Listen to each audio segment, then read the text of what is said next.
Hello, my favorite people. How is everybody? I just wanted to do live today. I promised you the interview with the Ukrainian gentleman. His name is Alexander Skubchenko. And this morning we were going to have live, and then we figured out that from his location, the only way we could connect was via Skype. So we had to reconfigure everything that we are doing, and I have the interview for you. So I will be translating it as we are watching this together. So how is everybody? Type what countries you're watching from before we get started. Let me see. We have Emil Ivanov watching. Frederick is from Manhattan, New York City. Welcome, Frederick. Everybody who's watching on YouTube or Facebook, type some comments where you guys are watching from. And what time is it over there? How is everybody? Make sure that you type some comments so I know where we all are watching from. We have Toronto, Canada, Ontario, wonderful. Molly, welcome. We have Ireland in the house. Augustine, welcome. We have, who do we have? We have your humble poet, respects you and supports you for Congress. Well, thank you very much. I appreciate it. Hello, Elena. Good afternoon, says Latina. I love it. I know Latina is our great participant in many lives. We have Klaus from Denmark. Welcome. We have Jack from Phoenix, Arizona. Love it.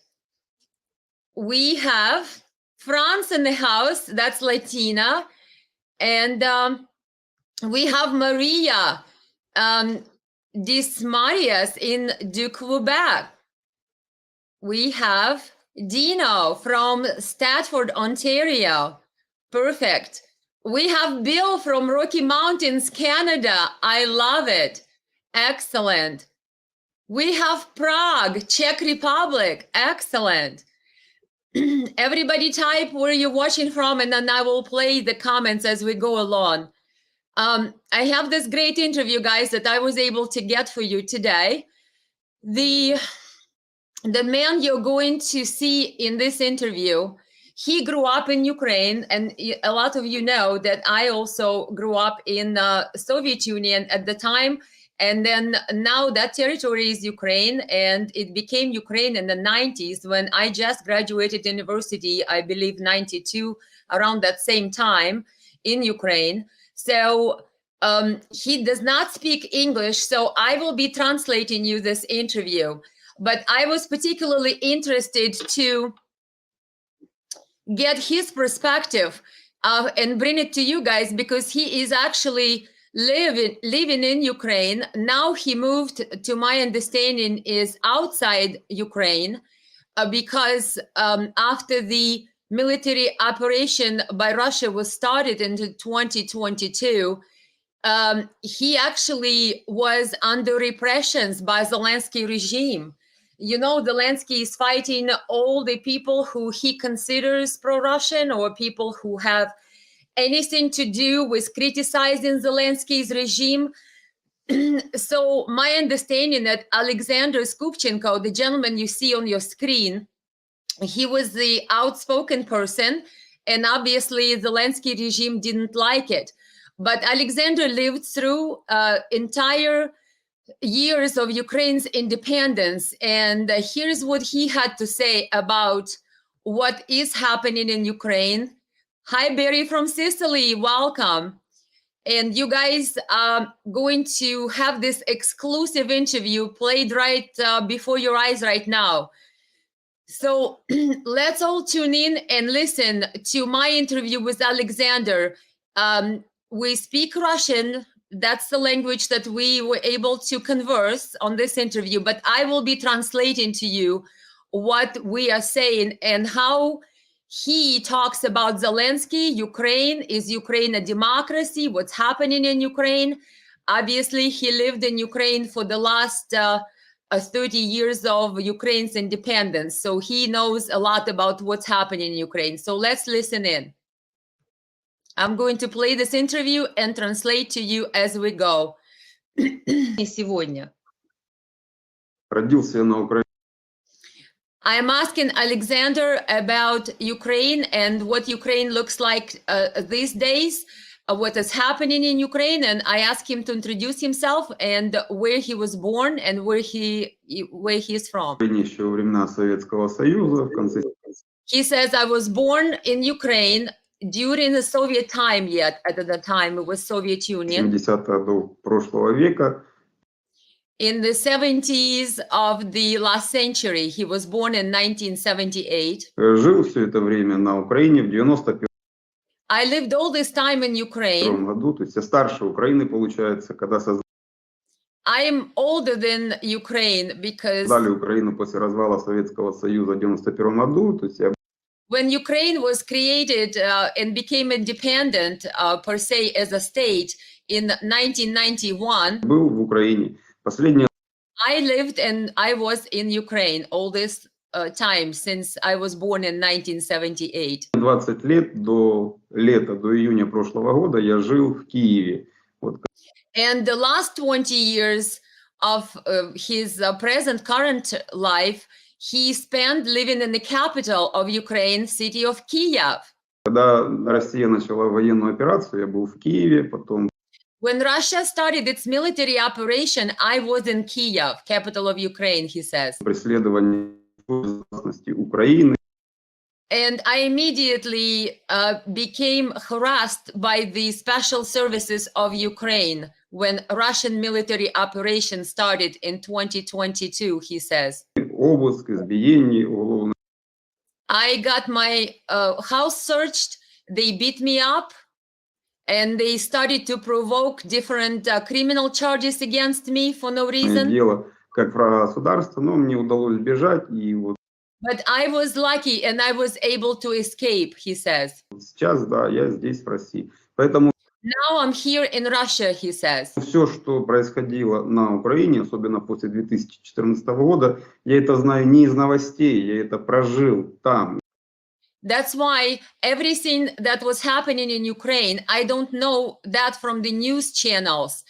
I was actually living all of it and all the events, especially after 2014 in Ukraine. If you guys remember, there was this big coup that took down a legally elected president of Ukraine, that Obama administration, Biden were involved. Victoria Nuland was there. Of course, the EU was participating.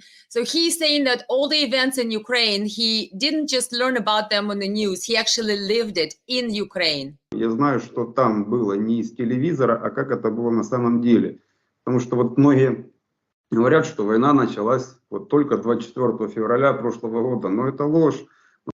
He says many people say that the war in Ukraine only started in 2022 from the February of last year. But it's a lie, he says. На Украине даже до Зеленского был Порошенко, он всегда вот постоянно говорил, да, это же данные ООН, мониторинговой миссии ООН, которая говорила, что с 2014 года на Украине уже было погибших 15 тысяч человек. He says that even from previous president before Zelensky, whose name was President Poroshenko, even UN documented that there was about 15,000 people that died in the war in Ukraine since 2014. And I made it from myself. As you know, guys, the Ukraine has been bombing eastern Ukraine and Donbass region since 2014. He's just basically reiterating that the war started not in 2022, but the war in Ukraine was going on since 2014. And even UN mission in Ukraine documented 15,000 people dead before Russia was ever even involved in this in 2022. В Донецкой и Луганской области они были разрушены практически, многие, да, там разрушения. He says Donetsk and Lugansk regions were totally destroyed already before this time, before 2022. Жилых домов шли на десятки тысяч. А что это тогда, если война началась только в прошлом году? А то, что было тогда? He says that if all these buildings were already ruined and civilians were already dead in Ukraine before 2022, what was it then if it's not a war? It was definitely a war that was going on before Russia came in 2022. Война была в Донецке, аллея ангелов, это аллея убитых детей. Там In Donetsk, there is an alley of angels. What is it? It's an alley of killed children, the children that were killed by Ukrainian shelling of eastern Ukraine. That was Donetsk city. несколько сот убитых детей, которые были убиты войной после 2014 года. Их же убила Украина. Those children who were killed by the war that started after 2014 and goes to this day, hundreds of children dead. Those children were killed by Ukraine, he is saying. То есть по Конституции Украины применять вооруженные силы Украины против граждан Украины запрещено. According to Constitution of Ukraine, he says, it's illegal to use weapons against your own citizens on your own territory.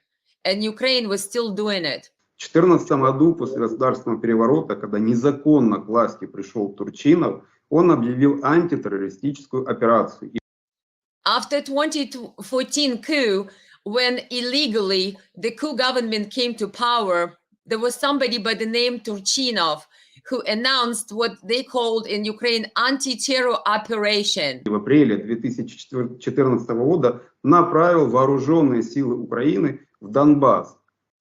And he then sent, in April of 2014, military armed forces into eastern Ukraine, Donbass region. По Конституции этого делать нельзя. Under Ukraine's constitution, you cannot do that. It's unconstitutional, he says. В террористической операции могут принимать участие только правоохранительные органы, то есть службы.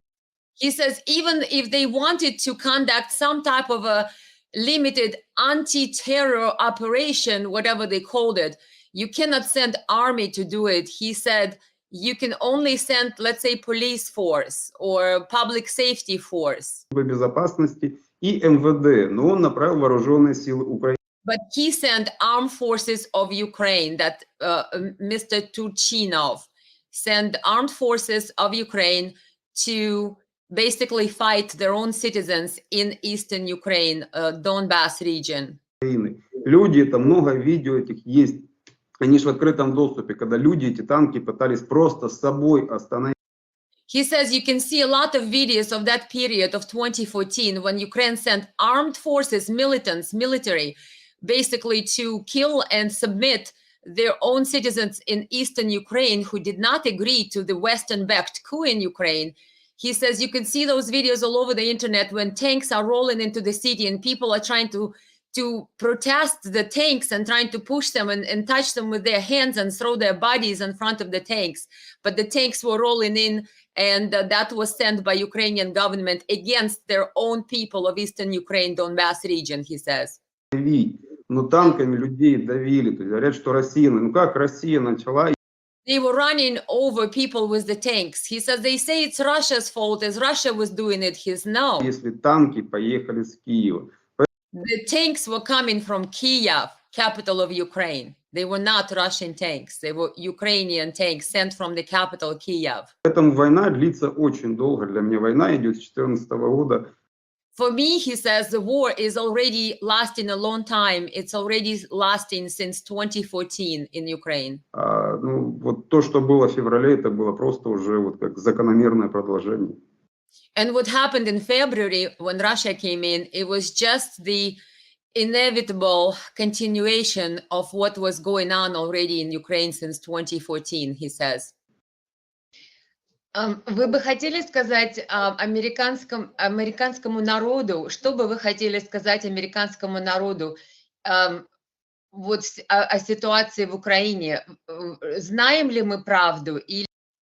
Here I am asking him, what would you like to say to American people? Do we know the truth? I am asking him. Или как вы считаете, мы не знаем правду о ситуации на Украине? Вы сейчас осветили 2014 год и то, как Украина уже с 2014 года бомбит своих собственных граждан против всех международных конвенций.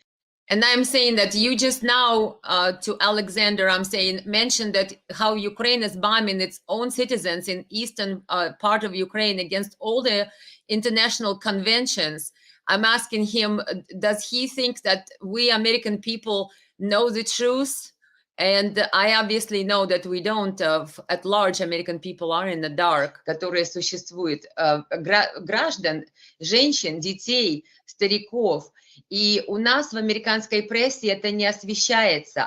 I'm saying to him that Ukraine has been and is killing its own citizens since 2014, but our American media does not show it. It doesn't tell us about it in America, I'm telling him. Абсолютно, и не освещалось за все эти годы. До сих пор наш господин Байден, наш президент, выходит на трибуны и говорит о том, что Россия начала войну в... I'm telling him that until this day, Biden comes out on the pulpit and tells us all in America here that it's Russia who is the aggressor. Russia is the one who started this war. В 2022 году. And it's only started in 2022. И все 9 лет почти уже теперь украинской агрессии против своих собственных людей не существует. And all the 9 years, I'm saying, of Ukrainian aggression against its own people of Eastern Ukraine does not exist. And those people were children, women, elderly, men, and those people were dying. But in Biden narrative, these 9 years are missing from his narrative. And in his speeches, the war only started in 2022. Well, obviously, we know that Ukraine's been bombing its own citizens since 2014, which Alexander Skubchenko, the gentleman I'm interviewing, just said he is from Ukraine and he lived through all these years there. В их нарративах, ни в прессе, ни на телевидении, ни в словах президента, ни в словах конгрессменов. I'm saying to him that those 9 years of Ukraine bombing its own people to this day do not exist in president's narrative, Congress people's narratives, our media doesn't say it, like as if it doesn't exist and never happened. Как будто этих лет, когда Украина убивает своих собственных людей, вообще не было и нет и не существует. И как будто, как вы правильно сказали, война только началась в 2022 году. As if they were only started in 2022. Что бы вы хотели донести до американских людей, которые живут вот в этом информационном голоде правды практически нет? I'm asking him, what would he like to say to American people who are living in this hunger for truth, in this void where we're not told the truth? What would he like to say to American people?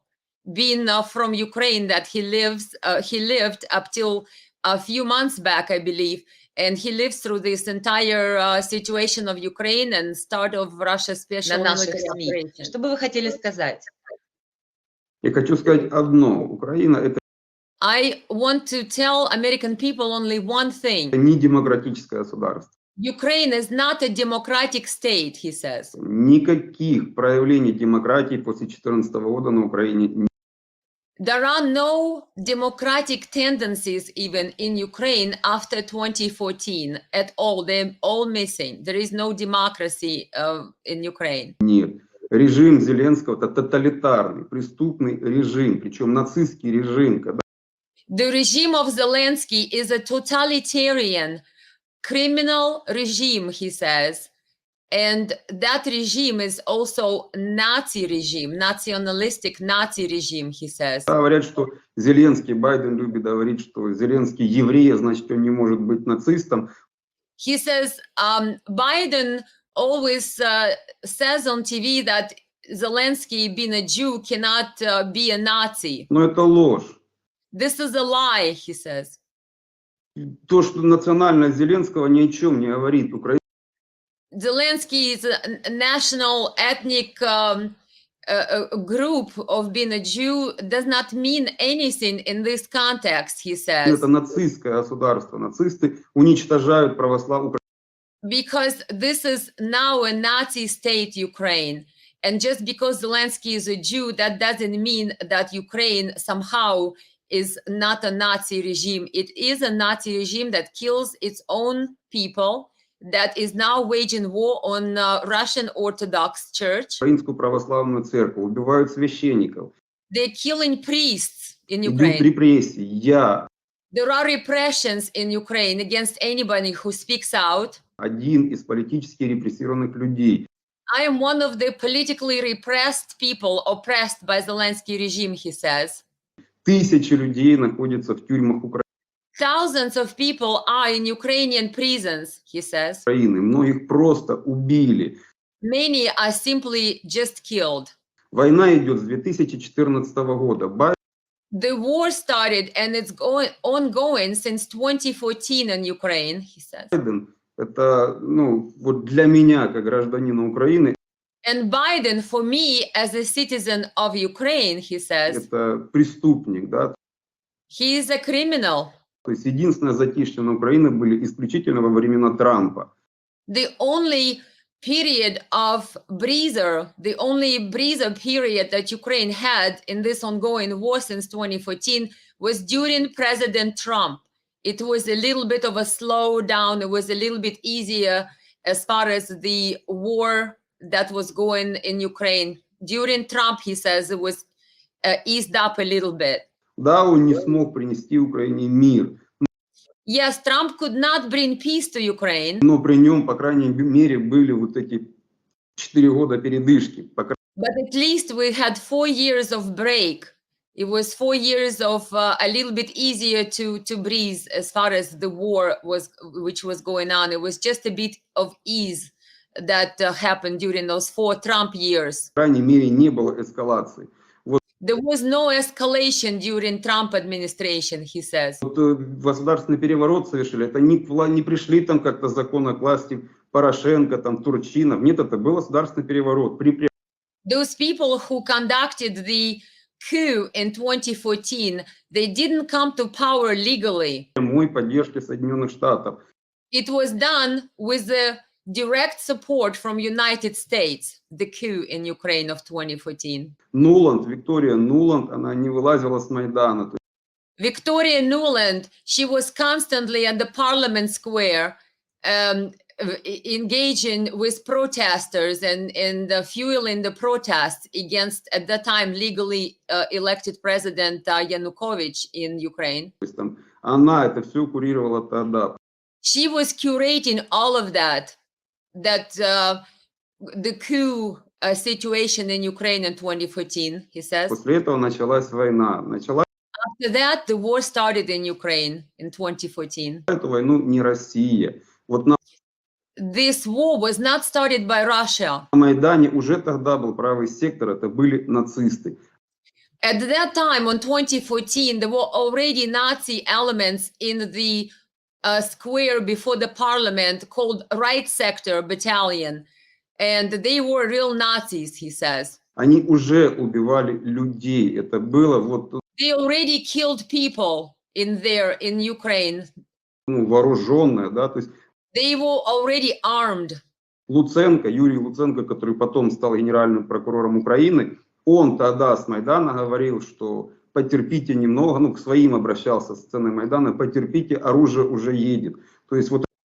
There was a gentleman who was at that time basically DA in Ukraine, and he was talking to protesters and was telling to these nationalist protesters, saying, wait a little bit longer, the weapons are coming your way. So they were basically arming those Nazi elements in Ukraine already during 2014 Maidan protests that, of course, we know ended up in a Western-backed coup that removed legally elected president of Ukraine back then.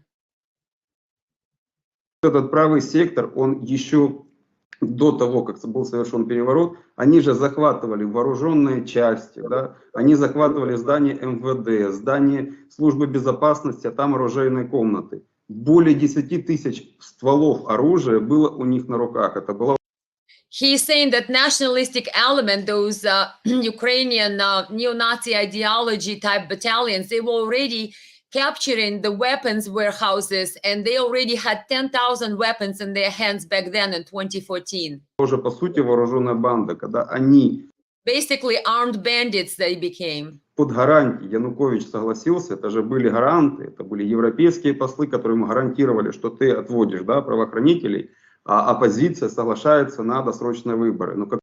So what was happening, he says, in 2014, that legally elected President Yanukovych was negotiating with ambassadors from the European countries who promised him if he peacefully calls back the public safety police and from the protesters, then, and he agrees to the early re-election or early elections in Ukraine, that he will be guaranteed peaceful outcome of these protests.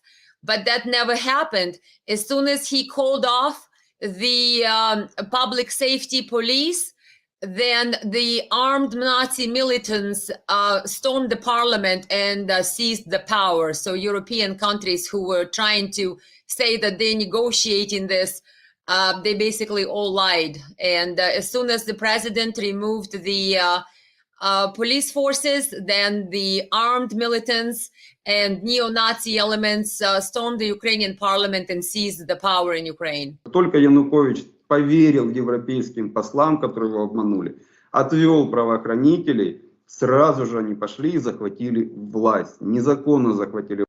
They took that power illegally by force with weapons and basically ousted President Yanukovych back then in 2014 in Western-backed coup. And he's saying that European ambassadors lied to Yanukovych, that it will be next elections or some type of agreement with opposition. Nothing like that happened. He called back the police forces from the protesters, but the neo-Nazis and militants basically went to parliament and seized power immediately. So there was no elections. European ambassadors lied, he says. И сразу же они отправили, так называемые, они это назвали, поезда дружбы в Крым и на Донбасс. Они вооруженные поехали, правый сектор, боевики. У них был лозунг, да, что мы сейчас научим этих русских, ну а Юго-Восток, Донбасс, Крым, там живут русские люди, русские. And he says immediately the right sector, those militants, was sent on what they call the trains of friendship, which is a sarcastic term. So they were immediately sent to Crimea, an eastern area of Ukraine, Donbass region, where the Russian speakers live. And their slogan of right sector, this militant Nazi formation of Ukraine, was, we're going to go teach those Russians now. We're going to teach them a lesson. И они поехали под лозунгом, мы сейчас научим русских любить Бандеру. And their slogan was, we're going to go teach Russians to love Bandera.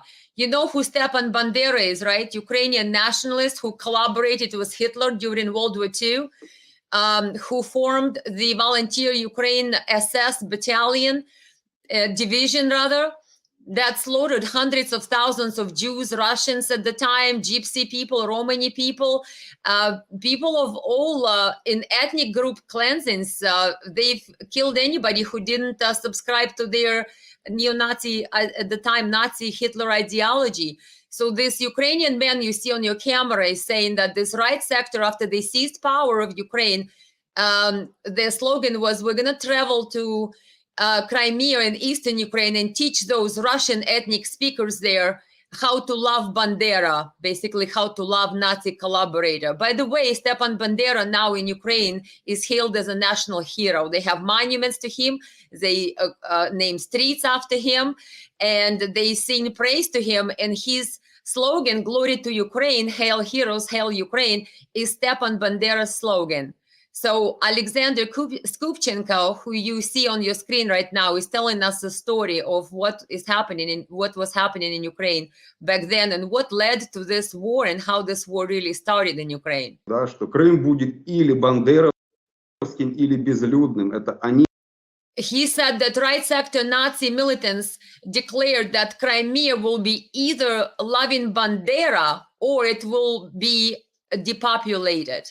There either not going to be any people there or they all will be forced to love Bandera. Stepan Bandera, Nazi Ukrainian nationalist, collaborated during Hitler's time. Говорили. И вот с этого все началось. And this is where it all began, he says. И Байден, он поддерживал же Порошенко, да, то есть And Biden supported the President Poroshenko, who came to be president after the coup took place in Ukraine, Western-backed coup in 2014. С 2014 года украинцам поддержки не было никакой. So Ukrainian people themselves had no support at all. The people. Пенсии рухнули, The pensions were not paid. социальная поддержка рухнула, но зато все Social packages were non-existent. Social support, the programs for seniors, they were non-existent. стоимость жилищных услуг возросла, стоимость газа The gas prices rose, the utilities prices rose. So people of Ukraine had no support since starting that time, completely left to fend for themselves. выросла в разы.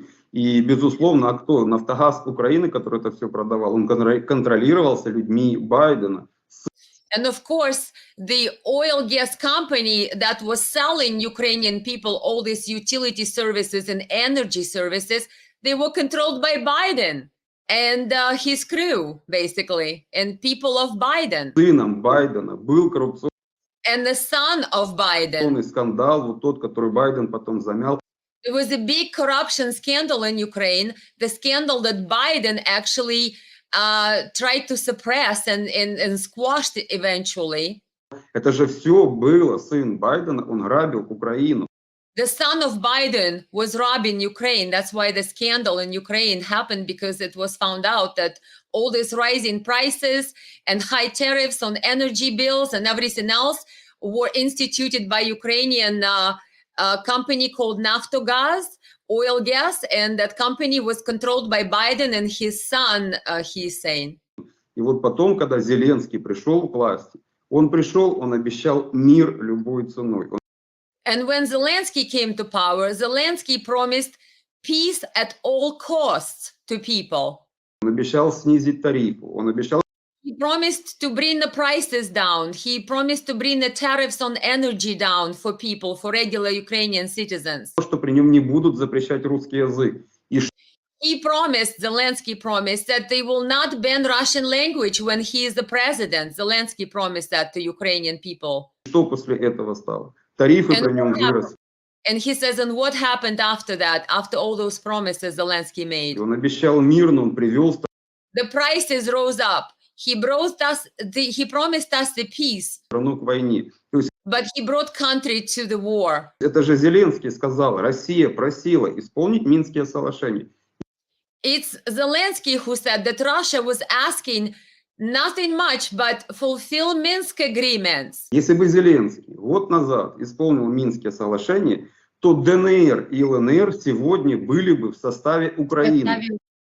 If Zelensky would fulfill and followed and implemented Minsk agreements, Minsk peace accords, ceasefire accords that were signed between 2014-2015, and Zelensky came to power in 2019. So Alexander, the gentleman from Ukraine who you see on your screen, says if Zelensky implemented those Minsk agreements when Zelensky became a president in 2019, then the regions of eastern Ukraine, Donetsk and Lugansk, would still be a part of Ukraine.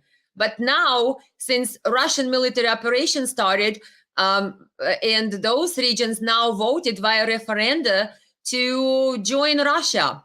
But he's saying if Zelensky followed Minsk peace accords, peace agreements, those regions would still be a part of Ukraine.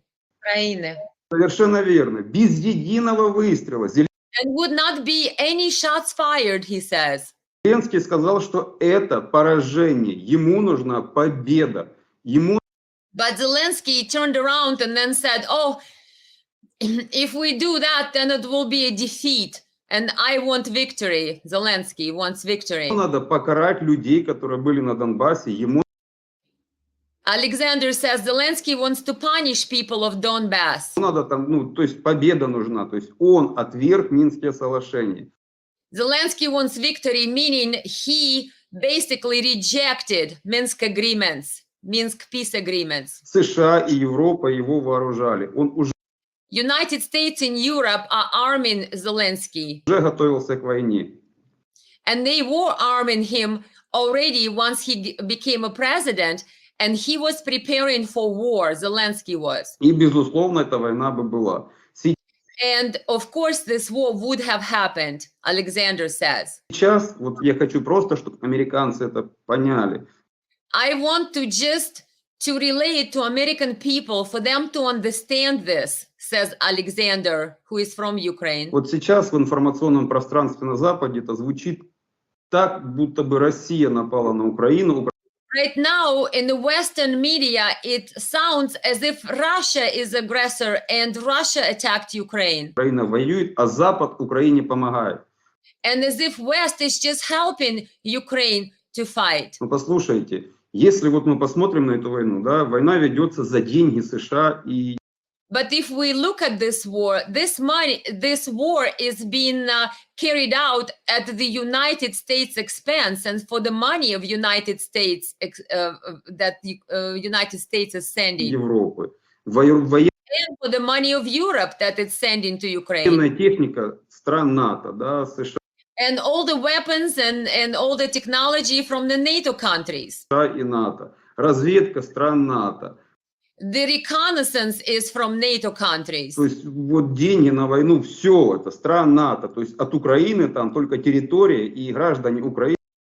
From Ukraine in this war, there is nothing other than territory of the war and the people who are fighting the war. But all the money, technology, weapons, reconnaissance, all the heavy weaponry, this is also and the money supplied by NATO countries, United States and EU. Которые просто как пушечное мясо в эту. So Ukrainians who only supply to this war the territory and the people are basically being used as a cannon fodder. Бойню толкают. Так кто воюет? And they have been pushed into this meat grinder. России. НАТО воюет с Россией на Украине или Украина воюет? Если завтра просто. So who is fighting? Is it Ukraine fighting Russia or is it NATO fighting Russia? Прекратится финансирование, войны не будет, потому что.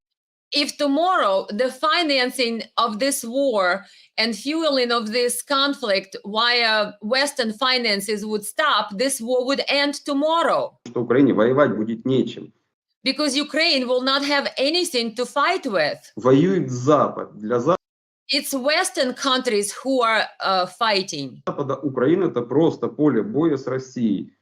Ukraine is simply a battlefield for the West to fight Russia. Ukraine is basically providing its territory as a battlefield for the West to fight against Russia. Вот и все. То есть Украине не повезло только в том, что она находится, у нее общая граница с Россией. Если The only disadvantage and the bad luck for Ukraine that it shares the border with Russia. бы Украина была где-то в Африке, то никому бы она, ни Соединенным Штатам, ни Британии, ни Европе, то Украина была бы не нужна.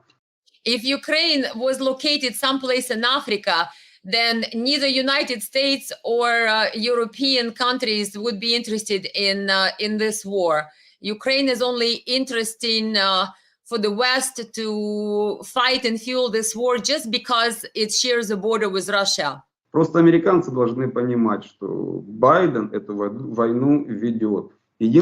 Americans have to understand it's Biden who is fighting this war. Единственные 4 года это было только при Трампе, когда была передышка.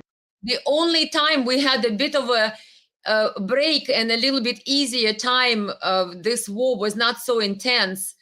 That was during Trump administration. Когда, ну, по сути, не было горячей фазы войны. We did not have this horrible hot phase of the war during Trump years. Александр, то есть вы считаете, что поставки вооружения на Украину не помогают Украине, а они наоборот разжигают эту войну и удлиняют страдания украинцев? And I am asking him that if he thinks that the fueling of the war by Western weapons supplies is only prolonging the suffering of Ukrainian people and not saving Ukrainian people. Народа и увеличивают смерть украинских солдат и украинских. And the weapons and the war and funneling all of this into Ukraine, it increases the deaths of Ukrainian soldiers and Ukrainian people. Я вас правильно поняла? Безусловно, но вот. He says yes, of course. Смотрите, НАТО ведет войну с Россией, да, вот. Look, NATO is fighting the war with Russia. Если бы не было Украины, то странам НАТО нужно было бы мобилизовать своих граждан. He says, imagine if there was no Ukraine, then the NATO countries would have to mobilize and draft their own citizens to go fight Russia. Стран Европы, граждан США, да? They would have to recruit and draft Americans, and they would have to recruit and draft Europeans into this to go fight Russia into this war. Их вооружать и их бы. And then they would have to arm their own citizens. Граждане, граждане США, европейские государства умирали бы в этой войне. And their own citizens of Europe and their own citizens of United States would have been dying in this war. Разрушения были бы на территории европейских. All the destruction of the buildings, property, infrastructure that are caused by this war would be happening on the territory of Europe then, or United States. А так для НАТО сложилось все очень удачно. Otherwise, now for NATO, things are looking pretty peachy, that they don't have to do all of that, send their own citizens or fight on their own territory. Зеленский своим законом запретил выезд из страны всем мужчинам, да, всем лицам мужского пола из Украины. Zelensky prohibited all males to leave the country of Ukraine, because obviously they will be drafted and they need to be inside Ukraine to be drafted into the fight, the military. Нельзя выехать. Их все просто военкомы хватают на улицах. Сколько видео там просто всех подряд. Вот на улице люди прячутся от них уже. Хватают и все. And he says how many videos that we see that military commissariat of Ukraine runs around the streets and basically grabs every male that they can find. And they're hiding and catching these people unawares at the store, on the street, hiding in the cars, ambushing them, basically trying to push them and grab Ukrainian men to go fight. Для НАТО же это выгодно. For NATO, it's very beneficial that Ukrainians are being dragged and drafted and not their own citizens. Они только тратят деньги. NATO is only spending money. Разрушение на Украине. The destruction happens in Ukraine. The citizens of Ukraine are the ones who are dying. For NATO is a very good deal. Умирают украинцы. The dying is also done by Ukrainians. The ones who are dying is Ukrainians. Они же прямо, министр обороны Резник, он прямо говорит, что НАТО очень сильно повезло, что сейчас украинцы умирают за их интересы. Even Ukrainian Minister of Defense recently came out and said that NATO is very lucky that now Ukrainians are dying for their interests. Так вы нам хотя бы деньги за это давайте.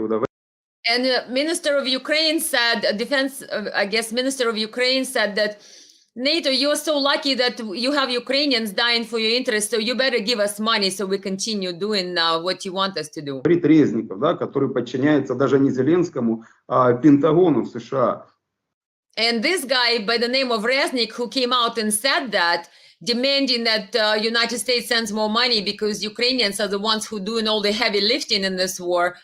Alexander, the guy you see on your screen from Ukraine, he says that guy is in direct communication and under direct orders of Pentagon. И, безусловно, для США это, конечно же, выгодно. Of course, for United States, this is a very lucrative war because they don't have to send their citizens to die and their own infrastructure being destroyed. It's all happening in Ukraine by Ukrainians and not on United States or European territory. Чужими руками на чужой территории, которая им, по сути, не интересна. So it's very lucrative and beneficial for United States and Europe and NATO to fight the war on somebody else's territory by somebody else's hands, in this case, Ukrainian hands. Спасибо, Александр, за такое прекрасное объяснение, детальное объяснение. Я надеюсь, американские люди нас услышат. Я буду это интервью показывать тем, кто... И во всем мире у меня есть люди на моих страничках из всего мира, поэтому я очень рада, что вы говорите правду. Конечно, я правду знаю, но мне хотелось услышать это от вас, от человека, который через это все прожил. Скажите, почему украинские люди избрали Зеленского, но, как вы думаете, он оправдал их ожидания? Потому что я смотрела дебаты с Порошенко, когда были выборы, и у меня сложилось впечатление, что люди надеялись, когда Зеленский сказал, что я не ваш оппонент, а я ваш приговор. Я прямо даже как-то обрадовалась за то, что наконец-то кто-то закончит войну на Донбассе, которую развязала Украина. А потом, когда я увидела, когда Зеленского была инаугурация, он сказал, что нашим первым делом это будет остановить бомбежку Донбасса. Он сказал в своей инаугурационной речи. И этого не произошло. Как вы считаете, Зеленский обманул украинский народ? Что случилось? Почему была такая риторика? Больше 70% украинцев проголосовали за него, ну, если мы надеемся, что выборы были честные.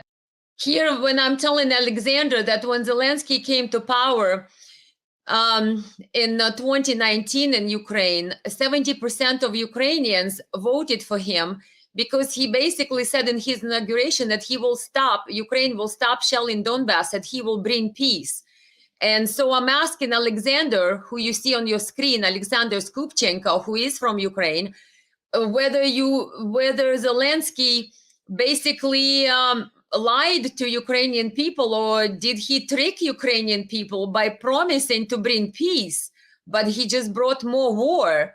And I'm asking Alexander to answer and tell me, what do you think changed? Why did Zelensky promise peace and promised as the first order of business on his inauguration day in 2019 to stop shelling Donbass?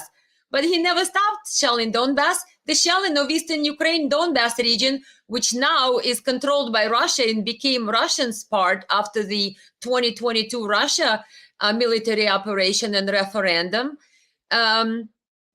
Why is it Alexander thinks, did Zelensky change? Why did he change so much? Promised peace and brought more war.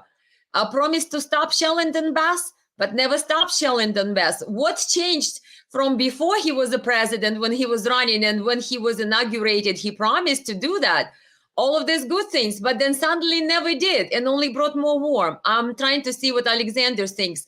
Did Zelensky basically lie and failed did he fail Ukrainian people by not delivering on his promises? И вдруг такой поворот.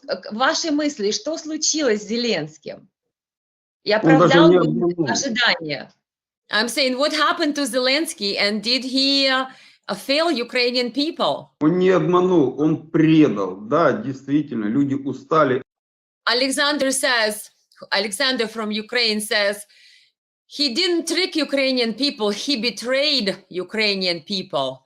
От войны, вот когда был Порошенко в 2019 году, социология. People already, by the year 2019, people already were tired of the war that was raging in Ukraine since civil war since 2014. At that time, before Zelensky, the president was Poroshenko. And Alexander says that people were tired of that Poroshenko president, and that they were hoping that Zelensky is going to bring peace.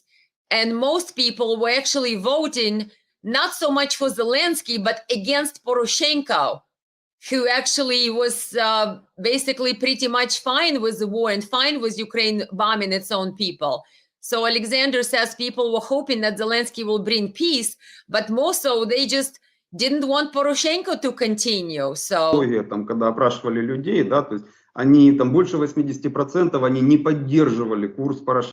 He says when people were asked in social polls, in election polls, they were saying that around 80% of them were against the current president Poroshenko at the time when Zelensky was running for re-election.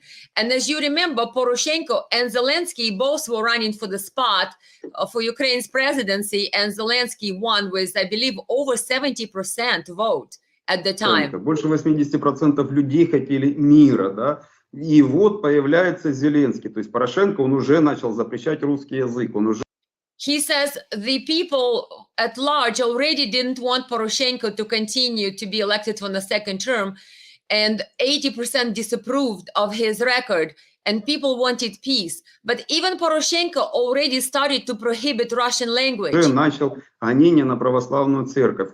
And he already started to harass the Russian Orthodox Church at the time, Poroshenko, before Zelensky. Уже воспринимался как президент войны, который не He already, Poroshenko, was viewed as a president of war. исполнит Минские соглашения. And they figured that he's not going to follow Minsk agreements. И вот появляется Зеленский.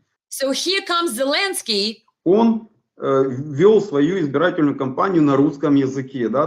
Zelensky carried out his presidential campaign in Ukraine in Russian language. Давая понять, на Украине победить президент, то есть это такая вот традиция, на Юго-Востоке живет большее число людей, потому что там In Ukraine, most population lives in the eastern part of Ukraine, not in the western. It's more heavier populated, the eastern part of Ukraine. городская застройка.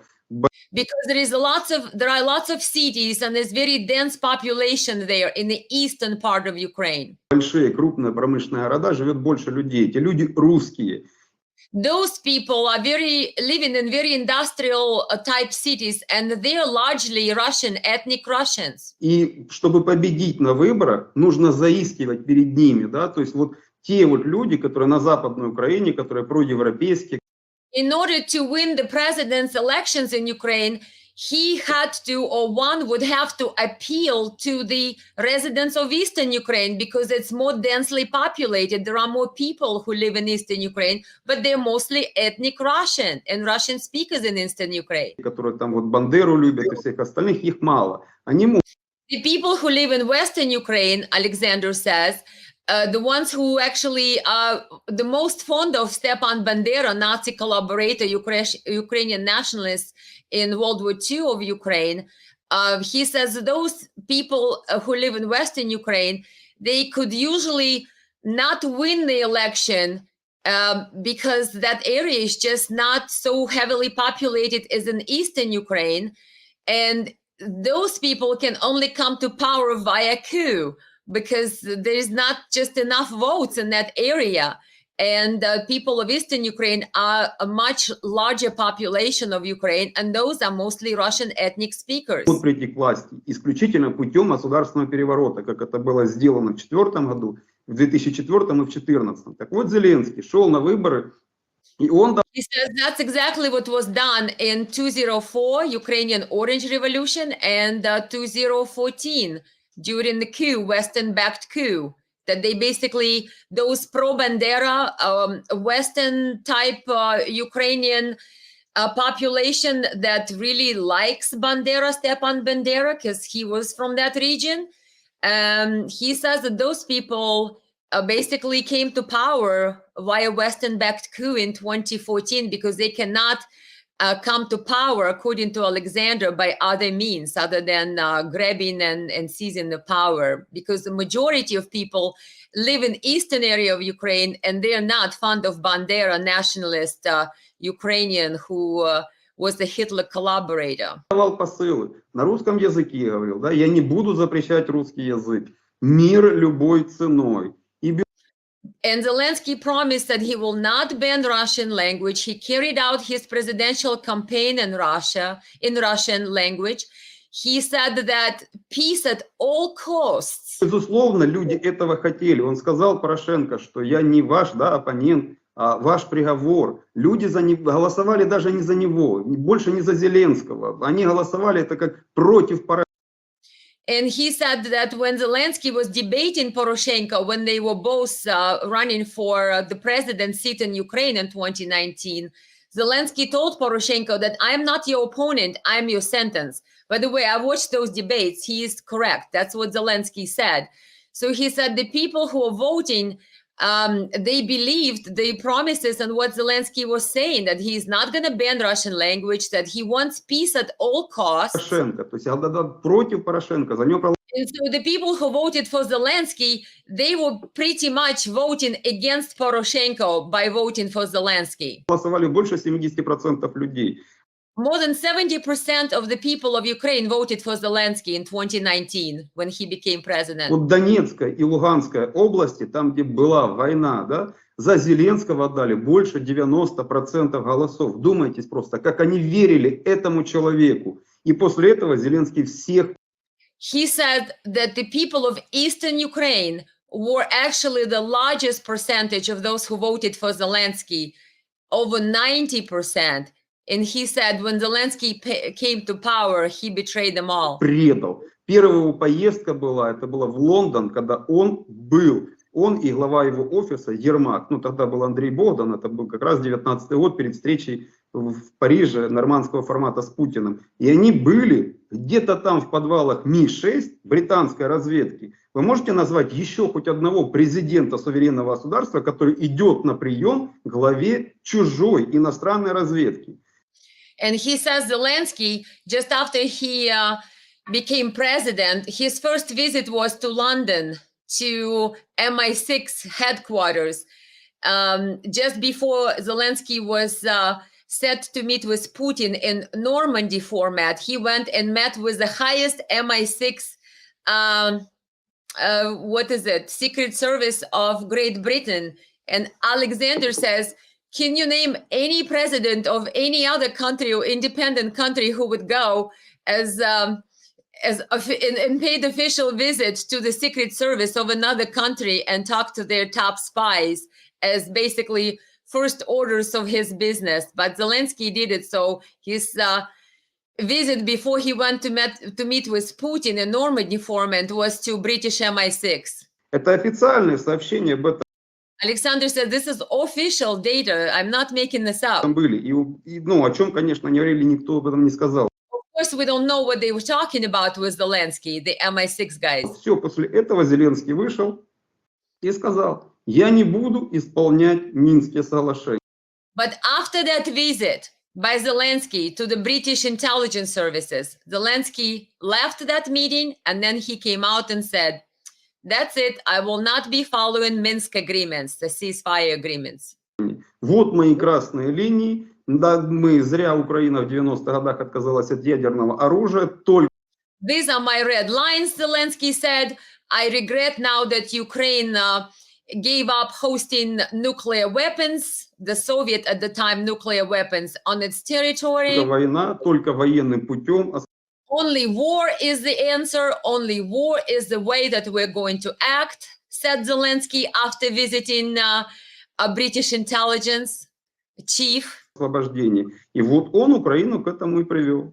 So that's where he led Ukraine to. That's what he led Ukraine to.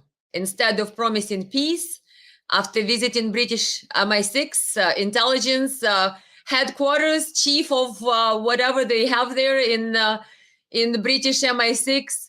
After that visit, Zelensky came out and said, only war, and I regret that we gave up the hosting of nuclear weapons in Ukraine as well. So basically, Zelensky, according to Alexander from Ukraine, who you see on Ukraine, on your screen, says that Zelensky betrayed everybody, and he totally changed once he became a president. And instead of peace that he was advocating and ran on the platform of peace before he got elected, then he basically started to promote war. Александр, есть ли на Украине демократия? Нам говорят в Америке, что... I'm asking Alexander, who you see on your screen, who is from Ukraine, is there democracy in Ukraine? Наши деньги американских налогов... I'm saying we had been told, American taxpayers, that our taxpayer money of American taxpayers, налогоплательщиков, помогают защитить are helping to protect democracy in Ukraine. Демократию в Украине, и поэтому украинский народ храбро сражается за свою... That's why Ukrainian people are bravely fighting for their democracy and independence. Независимость, и мы должны помогать им нашими деньгами.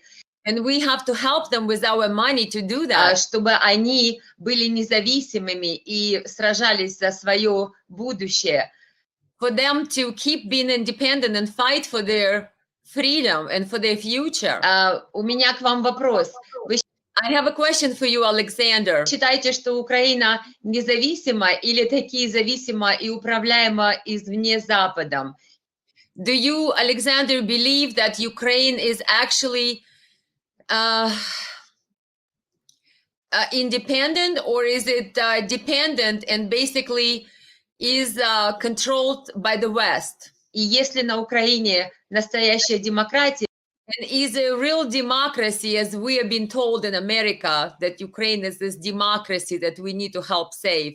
I'm asking Alexander, who you see on your screen, he's from Ukraine. Is there democracy in Ukraine? о которой нам здесь говорят в США, которую вы как бы украинские люди защищаете на этой войне?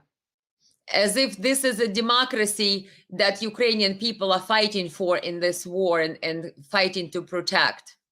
Нет, никакой демократии Alexander saying, no, there is no democracy of any на kind. Украине нет. Это There is no democracy of any kind in Ukraine, says Alexander, who is from Ukraine. You see him on your screen. реально тоталитарное государство. It's a complete totalitarian government and state. Зеленский это диктатор. Zelensky is a dictator. Он своими указами, то есть, просто простой пример, да, Зеленский вводит With his decrees, he rules. санкции, США вводит санкции, Европа You know how sanctions are invoked by different countries. America invokes sanctions, and Europe invokes вводит sanctions. санкции, Россия вводит санкции, Russia invokes some sanctions too. многие вводят санкции. Many countries invoke sanctions. Но есть один момент. But there is one detail. Они все вводят санкции в отношении иностранных. All of those countries are invoking sanctions against the foreign entities and foreign citizens. Юридических лиц, да, и физических лиц. На Украине тоже есть закон, который позволяет вводить санкции. Ukraine also has a law that allows Ukraine to invoke sanctions, Тоже в отношении иностранцев, в отношении but also against foreign citizens and foreign entities. граждан Украины этот закон на Украине, да, украинскому правительству запрещает вводить санкции. But in Ukraine, it is prohibited to invoke sanctions against citizens of Ukraine on the territory of Ukraine. Зеленский своим указом вводит санкции в отношении граждан Украины, нарушая закон, это законом. Zelensky invoked sanctions against Ukrainian citizens, against Ukrainian constitution and Ukrainian laws, against Ukrainian citizens. Sanctions. Запрещено, Зеленский вводит. Зеленский This is prohibited by Ukraine's law, but Zelensky, by his degree, invokes sanctions against the Ukrainian citizens. закрыл все оппозиционное телевидение. Zelensky closed all opposition TV channels. Не судами. Он закрыл, вот знаете, вот как Трамп, да, его бесили те телеканалы, которые он говорил, что они фейки, да, там лгут. Remember how Trump kept saying that there are all these TV channels that spread fake news when Trump was the president. Но что было бы в США, если бы Трамп просто своим каким-то решением закрыл бы эти телеканалы? But what would happen in the United States if Trump decided to make a decree and closed all the TV channels that he considered that are spreading the fake news? Что было бы? Да, американцы бы так не приняли. American people would not accept that. Зеленский закрыл около 10 оппозиционных телеканалов Zelensky closed more than 10 opposition channels, the ones that he did not like what they were saying, своим указом. only by his own decree. Просто своим указом. Где же здесь демократия? Where's democracy in that? На сегодня на Украине только один канал, это марафон Зеленского. То The only one channel right now in Ukraine, and that's Zelensky Marathon. The only TV channel is Zelensky Marathon allowed on Ukraine's TV. есть там осталось еще штук 5 телеканалов, но они обязаны транслировать только марафон Зеленского. There are a few other channels, maybe 5 of them that are remaining, but they're only allowed to broadcast the Zelensky Marathon TV channel. Никакой свободы слова. There is no freedom of speech in Ukraine. Вот языки, да, то есть Let's talk about languages. США это многонациональное государство, которое уважает United States is a multi-ethnic state. It has lots of ethnic groups that live in United States. права всех, да, вот But the state respects the rights of all of the different ethnic groups национальности, которые живут. Там who live in United States. есть, например, анклавы, там, ну, как китайские городки, там, мексиканцы живут, да. You know how there are different enclaves. There is a little Chinatown here, or maybe there is a Mexican enclave that there is lots of Mexican people live down there in United States, and the little like places where different people of different ethnic groups tend to like to live together. Тоже не запрещает им общаться на своих родных языках. But nobody is prohibiting them from talking in their language amongst themselves. В США, если я правильно понимаю, там нет даже государственного языка, есть официальный язык английский, да, то есть это язык государства. Так вот, As far as I understand, in America, there's basically official language, which is English, but it's not like a state language, he says, but it's official language of the state. на Украине очень много, больше половины людей это люди, для которых родной язык русский. But in Ukraine, there is many people, even more than half of population are the people in Ukraine for whom the native language is Russian. Вот этим всем людям запрещено, запрещено обучаться на русском языке. To all those people, it's now prohibited in Ukraine to study in Russian, to speak in Russian. Запрещено детей отдавать. Нет ни одного садика, где можно на русском языке. It's forbidden for them to give their children to any kindergarten which might still be speaking Russian in the kindergarten. В родной язык вот ребенок знает только русский язык, язык своих родителей. Нет садиков, школы.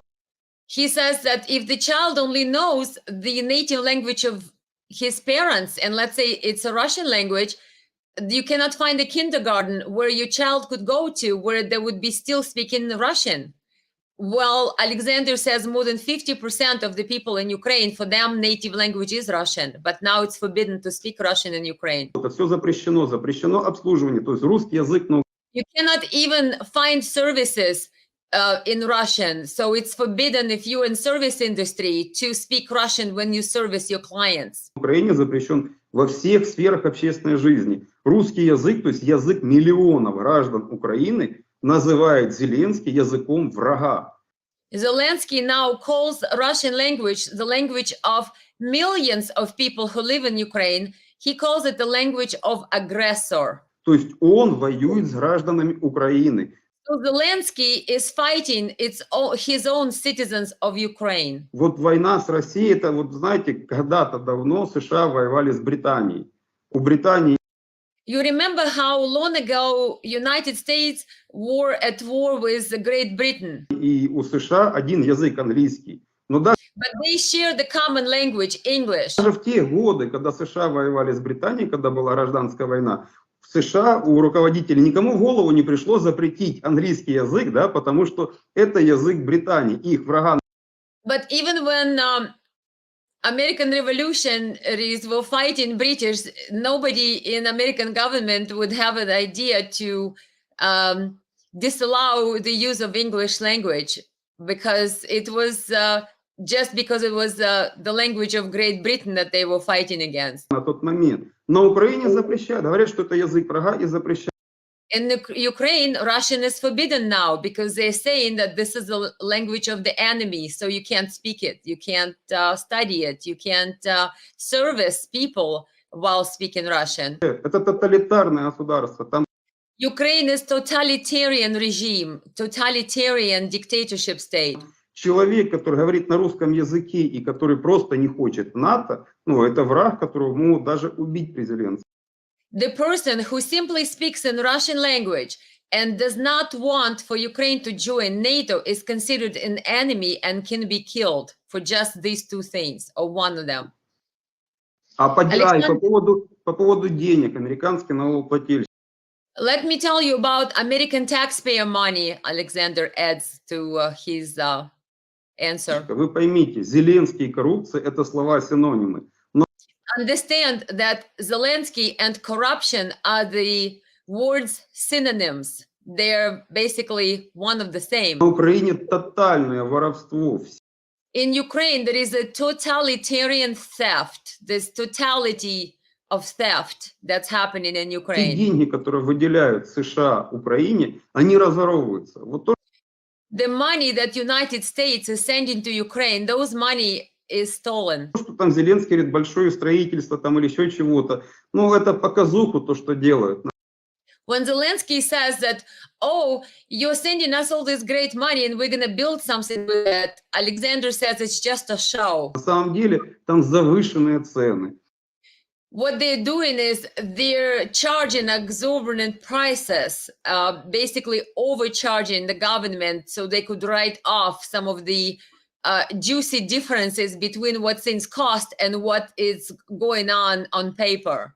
Вот даже гуманитарная помощь, да, первое это был ковид, когда был Even humanitarian aid, if we take that. ковид, и вот маски, знаете, эти Remember when we had pandemic, медицинские, ну, на лицо маски. then we had the need for the В masks. Украине тогда их не было. И вот Ukraine didn't have those masks. So the China sent the plane full of первое, да, masks. пошла гуманитарная помощь, из Китая привезли самолеты с масками, Зеленский со всем своим офисом в аэропорту Борисполь встречает эти маски, да, вот теперь Украина. So Zelensky met the plane with all the masks sent by China to Ukraine during pandemic and made a big show out of this whole reception that they gave to these humanitarian aid masks coming to Ukraine from China. Вам будет. А потом через неделю все эти маски видят в больших супермаркетах в продаже, да.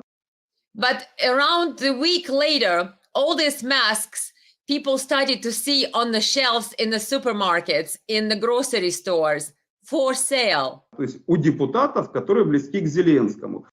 So those parliament members who own the supermarkets started in those supermarkets, that's where the masks started to show for sale, the masks that China brought as a part of humanitarian aid. The supermarkets that are owned by Zelensky's close officials, those supermarkets starting to feature masks for sale that were brought as part of humanitarian aid from China to Ukraine. Вот потом, когда началась военная операция, из Европы пошла гуманитарная помощь. И там же на этих всех консервы, да, вот это все. Не для...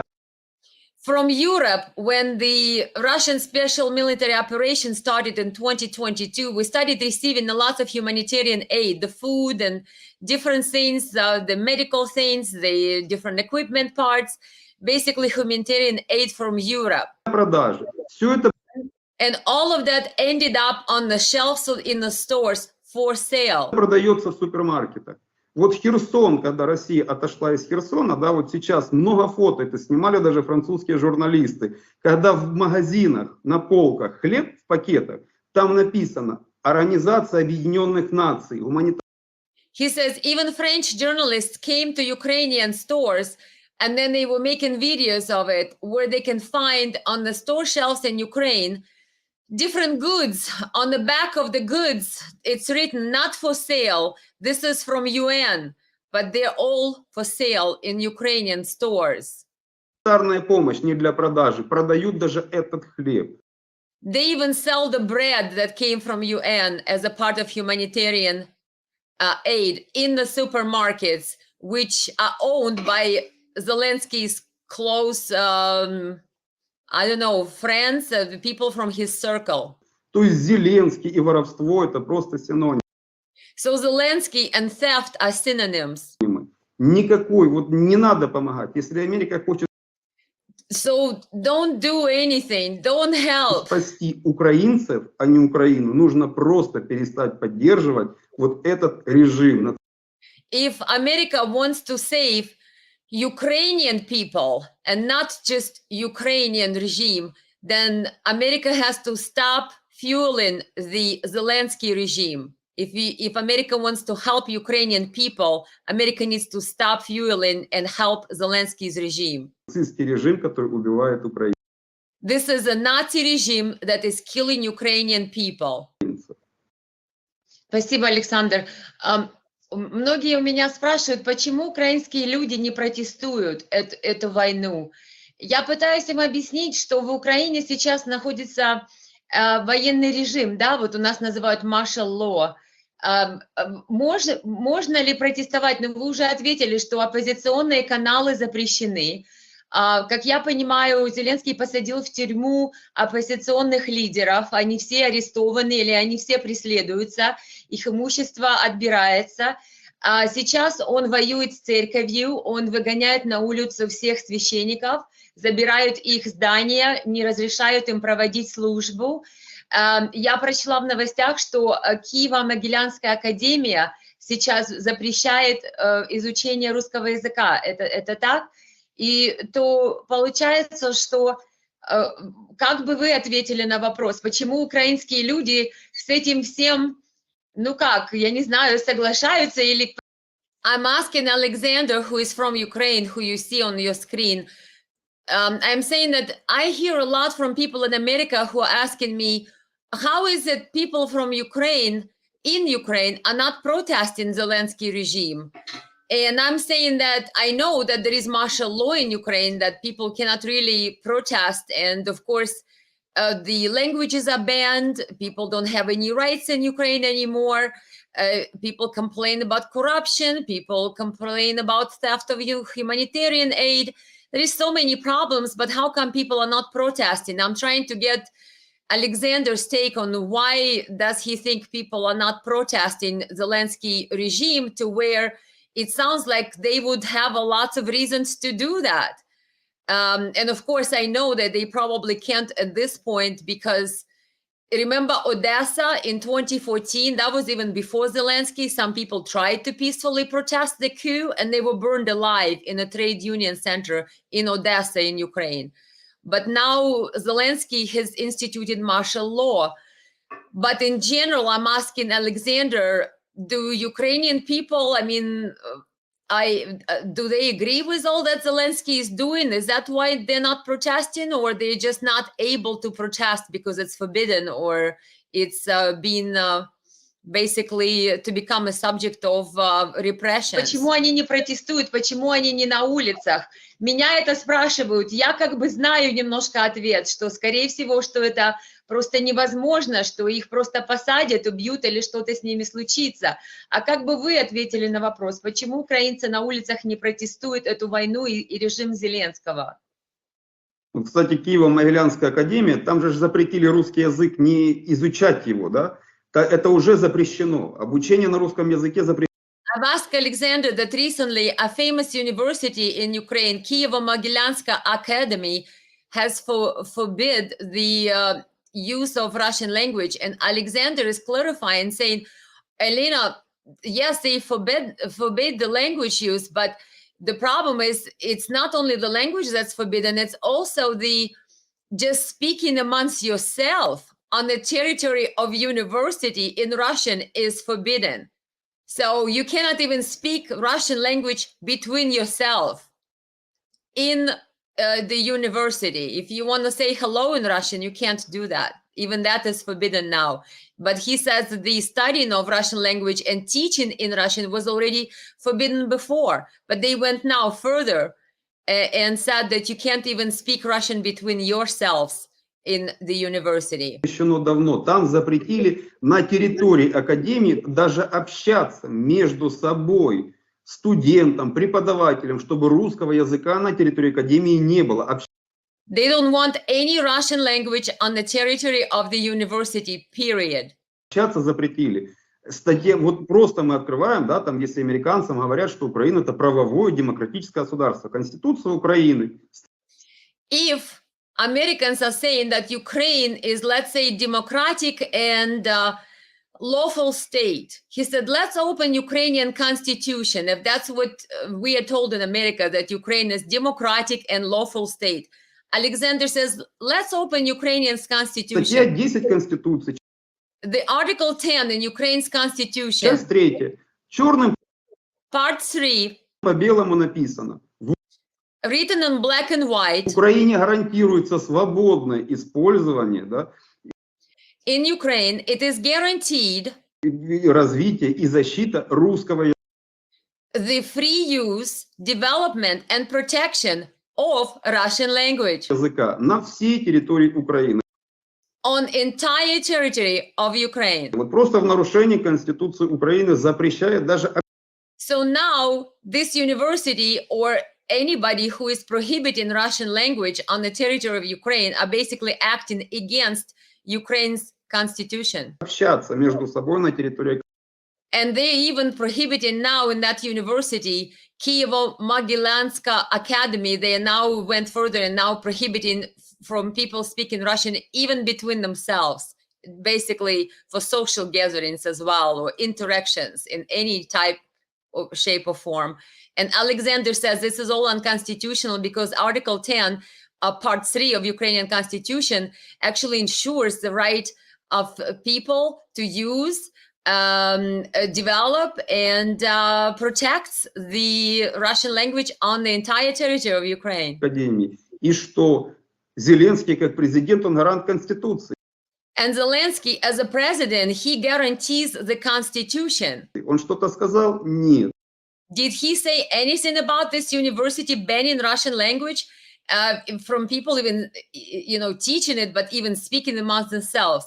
No, Zelensky said nothing. По поводу протестов. So as a grantor of Constitution, Zelensky, as a president of Ukraine, said nothing, which basically he should have, because Article 10 in Ukraine's Constitution basically enshrines the rights of the Russian language to be used on the territory of Ukraine. But everybody bans it, and Zelensky says nothing. 2014 года протестовать против режима – это просто табу. Любой человек. And he says from 2014, after that coup, that Western-backed coup in Ukraine, to protest against the regime is basically death.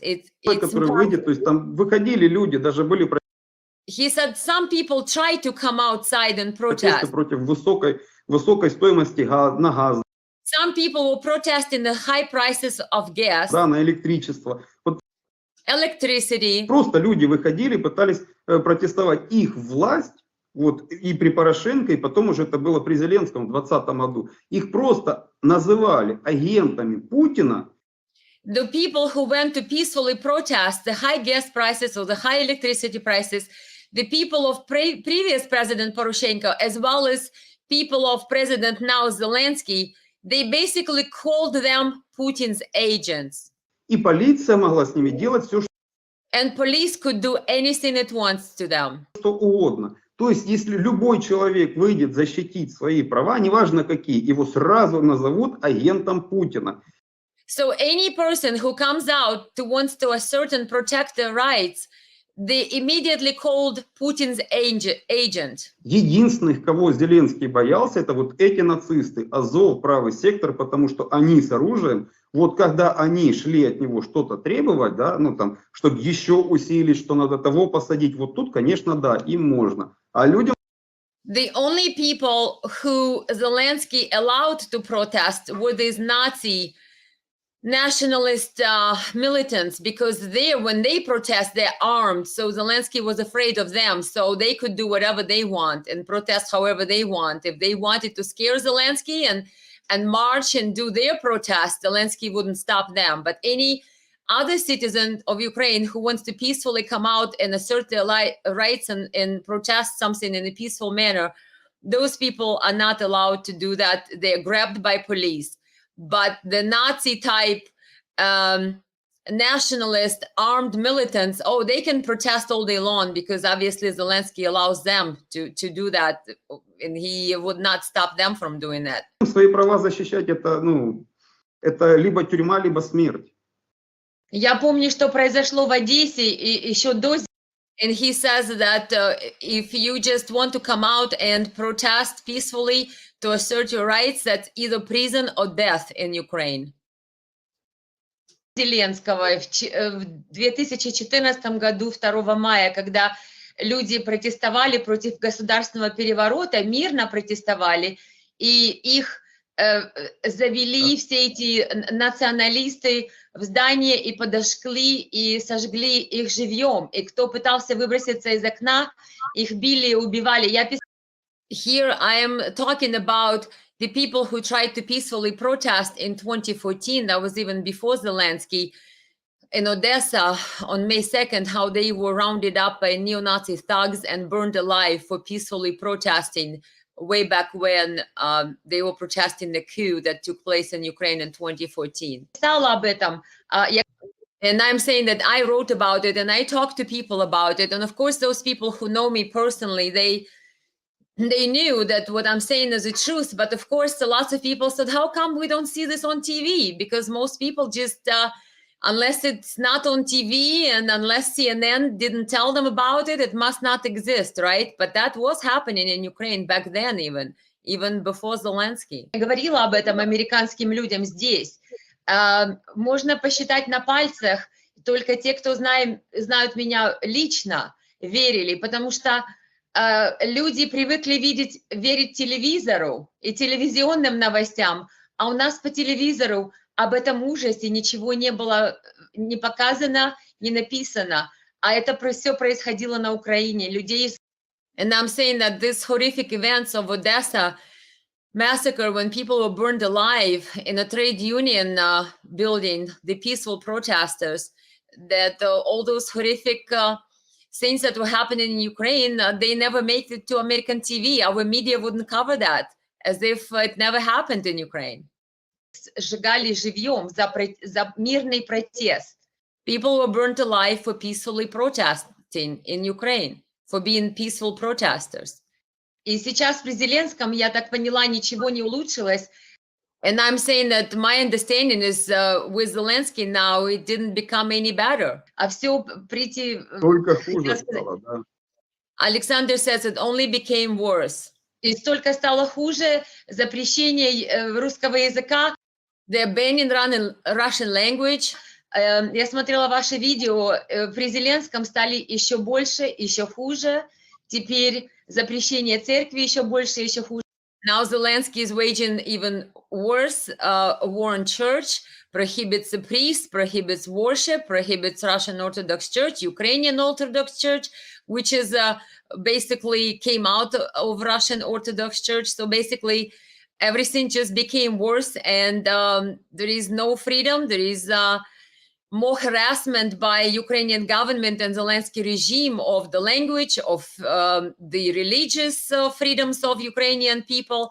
It's just really, like Alexander says, it's a dictatorship. That's what it looks like. Как вы считаете, украинские солдаты, когда они идут в бой, за что они умирают? Они понимают, что они умирают в моем видении. I'm asking Alexander, what do you think when Ukrainian soldiers are going on the battlefield and are dying? Do they understand what they're dying for? Как американского гражданина, за Байдена, и за НАТО, и за Запад, и за их интересы, и за их доноров. А вы как считаете, за что, когда идет в бой? I'm saying, do the Ukrainian soldiers understand that they are dying for Biden, for NATO, and for Biden and corrupt politicians on both sides, and their interests and the interests of their donors? The Ukrainian soldiers understand what they're dying for. Украинский солдат против российского, который... And how could it be possible that Ukrainian soldiers are sent to fight Russians when people have family on both sides? People have lived together for years, they intermarried. There is a grandma who lives in Russia, the grandson who lives in Ukraine. There is a brother-in-law in Ukraine, and the wife is from Russia, and vice versa. And how is it possible that this friendliness that used to always be and exist between Russia and Ukraine, and they used to be part of the same Soviet Union way back when, we had no borders back when Russia and Ukraine were parts and they were republics of Soviet Union, but now they're actually killing each other. That's total impossibility to comprehend, that there is people, these extended families have soldiers, one fighting for Russian army and another fighting in Ukrainian army, and they're all part of one large extended families. It's insane. Я выросла на Украине, я жила в России. I'm saying that I grew up in Ukraine, I lived in Russia. Между нами никогда не было враждебности. We never had animosity between us. Мы считали всегда дружественные отношения. We always had friendly relations between the Russians and Ukrainians. И как бы братские народы. And some people would even say brotherly nations. Some people say even one nation. Some say brotherly.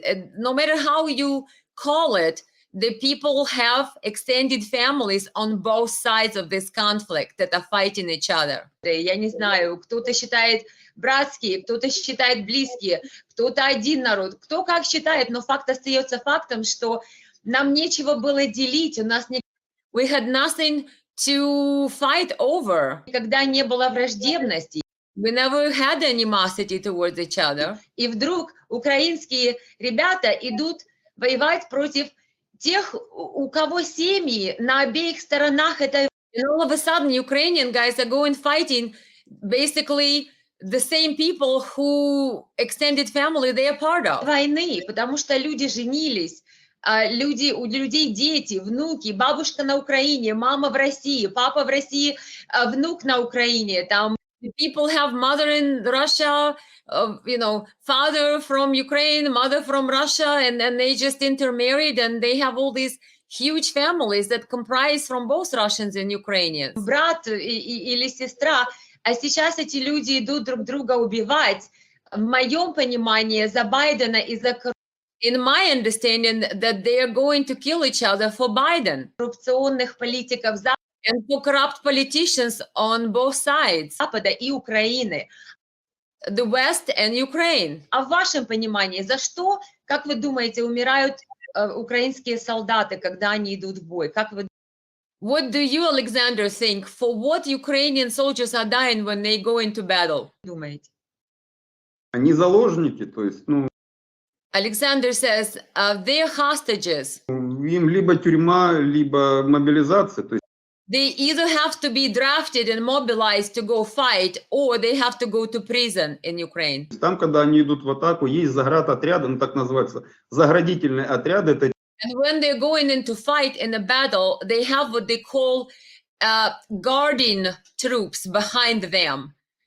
Те, кто они сзади, да, эти нацисты. These are Nazi battalions that are basically sent behind the guys who are mobilized, and they're making sure that mobilized guys do not turn back from the battle and don't run backwards. So the mobilized guys, the guys who are drafted, are put forward. Behind them, there is a line of what they call Nazi battalions, and they make sure that they shoot the guys if they were dreaming to escape and go backwards and not forwards in the battle. Это Азов, то есть вот дают приказ, да, иди наступай. Кто не наступает, стреляют в спину и убивают.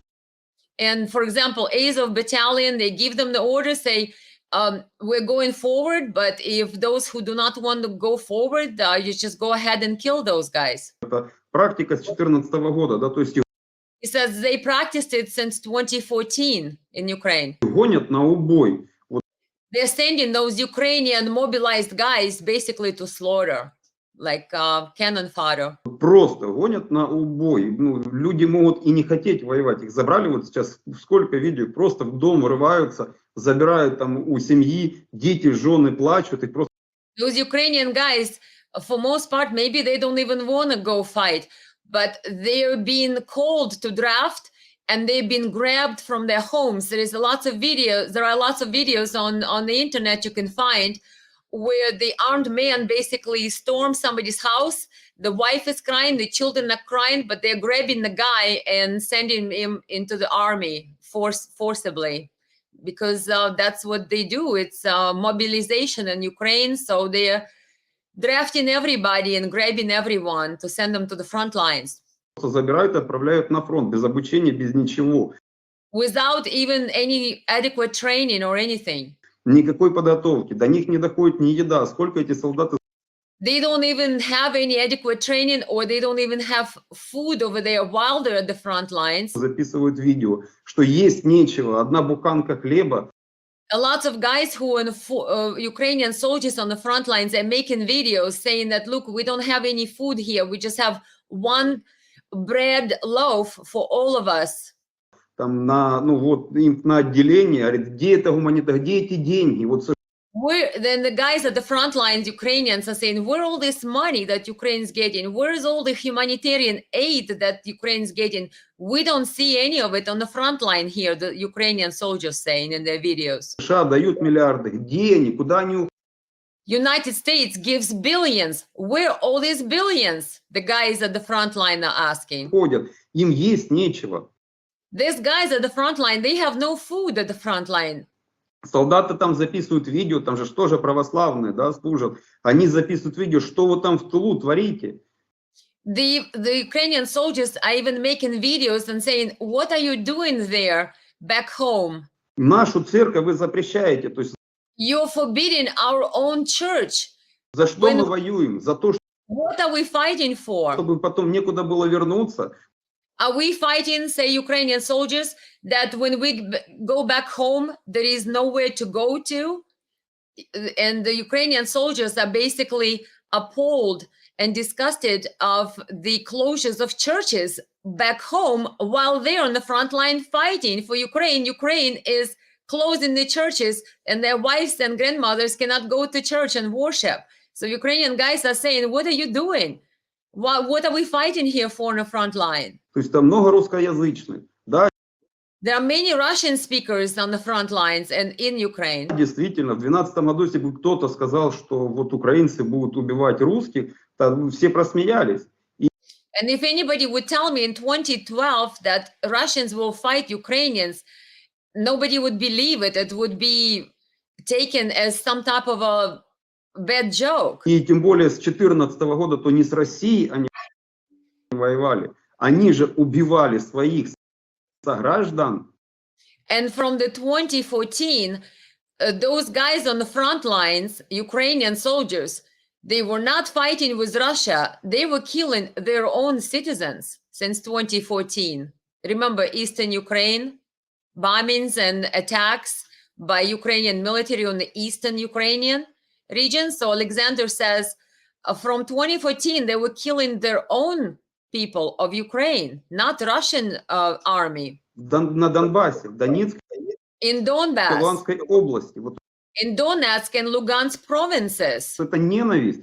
Джордж Сорос, он же честно признался, что And this hatred basically has spread, and Soros admitted himself, George Soros, ему удалось это сделать.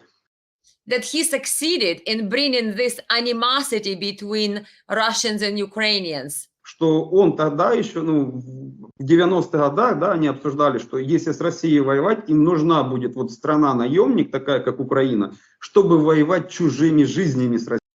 So Soros admitted in one of his interviews that in order to fight Russia, they would have to find a mercenary country by hand of whose people that would actually, they will be able to fight Russia. So in such country, the country by whose hands now the West is able to fight Russia was found, that became Ukraine. And Soros bragged about being successful in finding that country that they could use against Russia.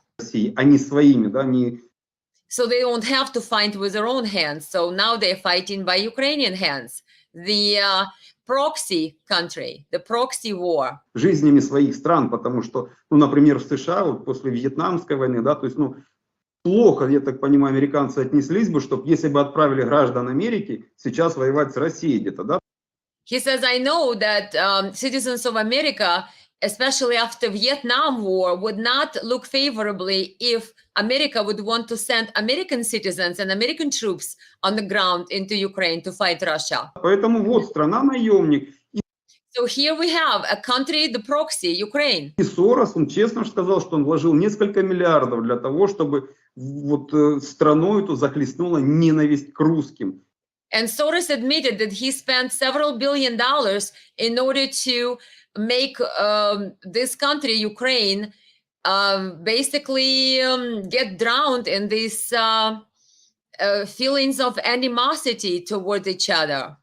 И у них получилось. Вот многих And he succeeded, and he brags about it. они вот сделали людьми, которые ненавидят просто русских. So they made Ukrainians basically into these people who basically hate Russians and everything that has to do with Russia. Александр, какое будущее у Зеленского, как вы думаете? I'm asking Alexander what future Zelensky might have. What does he think Zelensky's future looks like? Сколько еще ему осталось руководить Украиной? У него, кажется, выборы в 2024 году. I'm saying it looks like Zelensky may be up for re-election in the year 2024. And of course, when Zelensky ran, he promised that he only is going to be one-term president. He said, I just want to be one-term president. I'm asking Alexander, who is from Ukraine, who you see on your screen, what he thinks Zelensky's future looks like. Да, и он, по-моему, говорил, что он только на один срок баллотироваться будет. Есть ли там у него теперь желание, теперь какой он популярный? Что вы думаете, какое у него будущее? Ну, он много чего говорил на один срок, он врал очень много, лишь бы прийти к власти. Но у него не будет второго срока, ему насколько... Alexander says, yeah, the fact that he said he's going to be one-term president, he said too many other things as well. So Alexander doesn't think that Zelensky is going to have a second term.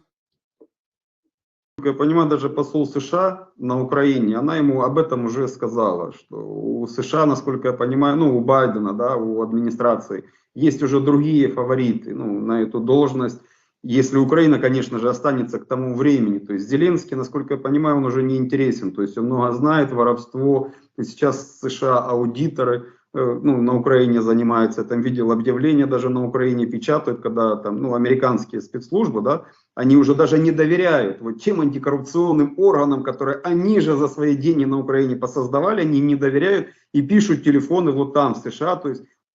Alexander says that Zelensky's name equals corruption, and American auditors now who are in Ukraine who are trying to find how does corruption work in Ukraine in those agencies that American anti-corruption agencies themselves created. They don't even trust those anti-corruption and agency officials themselves. So now American auditors are posting the little announcements on the lampposts in Ukraine saying, give us a call if you know anything about corruption, because Alexander says Zelensky regime equals corruption, and even American auditors who created Ukrainian anti-corruption agencies cannot trust Ukrainian anti-corruption officials. So they solicit in public to basically call them in secret or however and report on the corruption instances because they can't even trust anti-corruption officials in Ukraine that American themselves helped to create those agencies in Ukraine. У кого есть информация, говорите о коррупции, вот о разворовывании вот этой военной помощи Украине. So basically, American auditors are soliciting public to call on hotlines and report if they know anything about corruption or humanitarian aid theft in Ukraine. То есть Зеленский, ну, я бы не сказал, что он на Украине сейчас популярен. Это, ну, вот так. He says, I wouldn't say that Zelensky is really popular in Ukraine right now. Слава, которую там ему создали, это, да, там, на обложке журнала и все остальное. Но я хочу напомнить, что Гитлер тоже был, да, лицом. Вот, yeah. He says that popularity that was created for him artificially by placing him on magazine covers and doing all these photo shoots and giving him all this publicity. But he says, let me remind you that Hitler also was on the magazine covers in his day. На обложках в свое время. А сейчас, ну, я очень надеюсь, что и в США изменится политика, придут. Alexander says, I really very much so hope that the policies of United States will change. К власти нормальные And I hope that to power will come normal people. люди, которые, вот как Трамп говорил, да, сделаем Америку великой. Just as Trump said, let's make America great. Those type of people. Америка великая независимо от America is a grand independent country. того, какая Украина. То есть Америка And its grandeur and its glory of America does not depend on what kind of Ukraine is out there. должна заниматься своими делами, а Украина, ну, то есть украинцы должны решить, что будет. А Зеленский And America has to mind its own business and take care of its own country. And Ukraine has to be taken care of by Ukrainians. And Ukrainian people have to decide how to govern Ukraine. будущего, я не верю, что он пойдет на второй срок. As far as Zelensky's future, I don't believe that he will be going on a second term, Alexander says. И я уверен, что он не нужен ни американцам, ни британцам, никому. Это Зеленский думает, что он миллиарды наворовал, и потом он будет где-то красиво жить. Но вот история, да, Alexander says, I don't believe that Zelensky is needed by either Great Britain or United States or Europe or anybody. In his own mind, he thinks that he stole billions of dollars and then he's going to have a happy life afterwards someplace in his mansion somewhere around the world. конфликтов этих показывают, вот особенно как из Афганистана США выходили, да, когда But he says, I think it's going to be more along the lines like American exit out of Afghanistan. вот там те, которые служили против Афганистана местно на администрацию США, когда они там на шасси самолетов, да, пытались залезть. And those people who are working with Americans while American troops and America was in Afghanistan, when America was pulling out, they were trying to hang on the plane chassis because they were afraid to be remaining in Afghanistan and were afraid of retaliation for cooperating with Americans. И улететь, ну, потому что они боялись остаться. Точно так же, как только Зеленский перестанет быть нужным администрации Байдена. The same way, as soon as Zelensky will not be needed by Biden administration anymore, Кто там на тот момент будет, or whoever will be in charge of America at that moment, он точно так же уйдет куда-то в не столь at the same way, Zelensky will disappear somewhere. отдаленные места, скорее всего. Александр, быстренько последний вопрос нашего интервью. Что вы думаете нужно для мира? Для того, Alexander, last question of our interview. What do you think we need for peace? чтобы на Украину пришел мир? In order to have peace come to Ukraine. Чтобы на Украину пришел мир, американцы должны договориться с Россией. In order for peace to come to Ukraine, Americans have to negotiate with Russia. And they have to work out agreement with Russia. Эта война идет не, она идет просто на Украине, да, вот НАТО воюет с Россией на Украине. This war, it's happening just in Ukraine, but NATO is fighting Russia just only on the territory of Ukraine. И Украиной, украинцами. And by the hands of Ukrainians.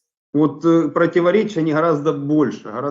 So the differences between NATO and Russia or United States and other countries who are fueling this conflict and Russia, they're bigger than this conflict. Да, вот, ну, это просто одна из точек, где Ukraine is just one of the points where НАТО воюет с Россией.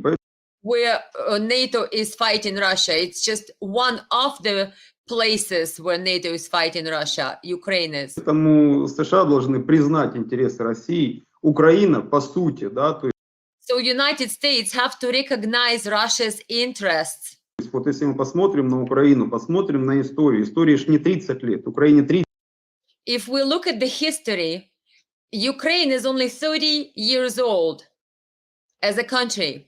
But the history is not 30 years old. The history is thousands of years old. 30 лет. А городам, которые на территории Украины расположены, им 100, 200 лет, 300 лет. The towns that are situated on the territory of Ukraine, they're 200, 300, several hundred years old. И все эти города основывала Российская So all these towns were founded by Russian Empire. империя. Если все эти города основывали русские, если на Украине живут русские, если эта земля тысячи лет называлась, да, If this land was a part of Russian land, if the Russian people who live on that land, they speak Russian language on that людей, land, которые там жили, называлось русской землей. and it was called Russian land for generations and thousands and hundreds of Ну years. какая Украина? Украине всего So what Ukraine we're talking лишь about? 30 лет. Ukraine is only 30 years old on that land. А Россия там была сотни лет. Русские And Russia was there for hundreds of years on that land. проливали кровь за эту землю. И Russian people fought and bled and lost their lives for this land over the centuries. во времена Второй мировой войны, и во And during the World War II, времена предыдущих войн, даже когда еще and during the previous wars, Наполеон приходил, да, и шведы, когда приходили, они тоже на территории Украины бились. Из Польши and there were wars between Napoleon and Russia and Swedes and Russia бились. То есть это земля on that very territory. русская, поэтому США So this is Russian land. должны это признать, что So American United States, they have to recognize that fact, ну, они перешли красные линии, то есть они that they have stepped over the red lines. United States have to understand that they crossed over red lines. должны выйти. У России это мощное государство, у которого есть свои интересы, которые And they have to recognize that Russia is a powerful state that has its own interests. ну, имеет право, да, вот как США говорят, они And it has the right там безопасность для США. to have its security, just like United States says it has security interests and wants to make sure it provides itself a security. Превыше всего, да. And United States considers its security above all. Но не российские ракеты стоят, да, там But these are not Russian rockets где-то у границ США. Это that stand someplace nearby the borders of United States. США подошло к границам России. It's United States that came with their military complex next to the borders of Russia. Просто напомню Карибский кризис американцев, I will only remind you the Caribbean crisis was когда Советский Союз установил ракеты when the Soviet Union was placing the rockets in Cuba. на острове Куба, весь мир стоял на грани ядерной войны. The entire world was on the brink of nuclear war back then. И сейчас США вот противоположно, зеркально вот так же действует. And now there is a mirror image. Now United States is acting in mirror image to that crisis. Вот они пытаются установить свои ракеты и свои базы на Украине. Now United States and NATO trying to position their rockets and their military bases in Ukraine. Вот, ну, на подлетное время, как Путин говорил, 5 минут до Москвы. And Putin, president of Russia, was saying with those rockets flying time about 5 minutes to Moscow. Да, то кто в данном случае не прав? So who is not right in this situation? Who is the neuron in this situation, says Alexander from Ukraine, who you see on your screen. Россия не может это оставить без ответа. США Russia cannot leave this without an answer that United States is trying to place their rockets on Ukraine up to Russia's border. просто должны уйти. Это Евразия. United States simply have to leave, and this is Eurasia.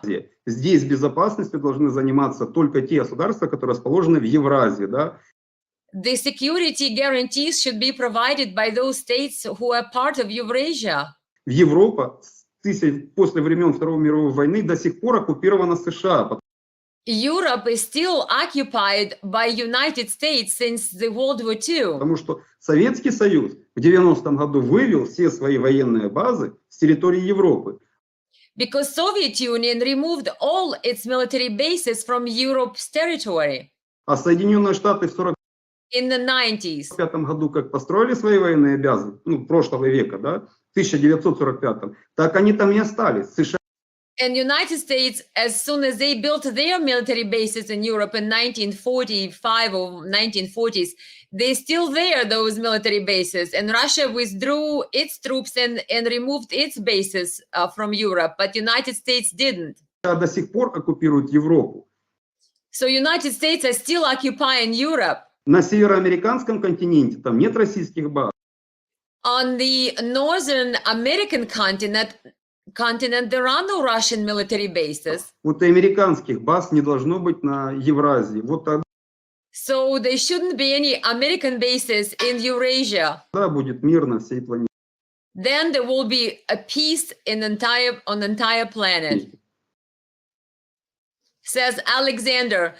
Oh, guys, it was a long interview, but I promised you this interview, promised you to do this live, and I finally was able to connect with Alexander. His name is Alexander Skubchenko. He's on your screen. He's from Ukraine, and he gave me this interview today earlier.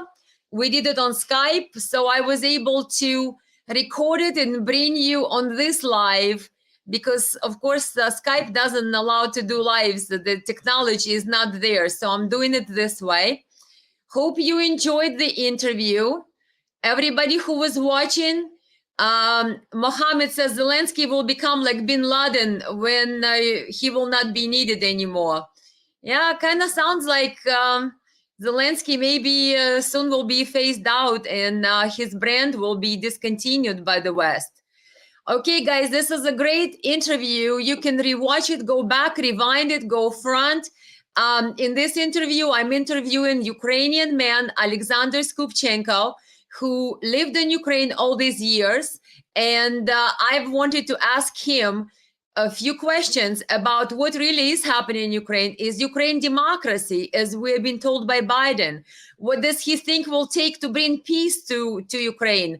What are Ukrainian soldiers fighting for? What about Zelensky? How come his policies are turning to be banning all Russian language, banning opposition parties? Did he turn into some type of a dictator? So all these different questions I asked Alexander. Make sure that you guys subscribe to my YouTube channel. If you're watching on YouTube, hello. If you're watching on Facebook, hello.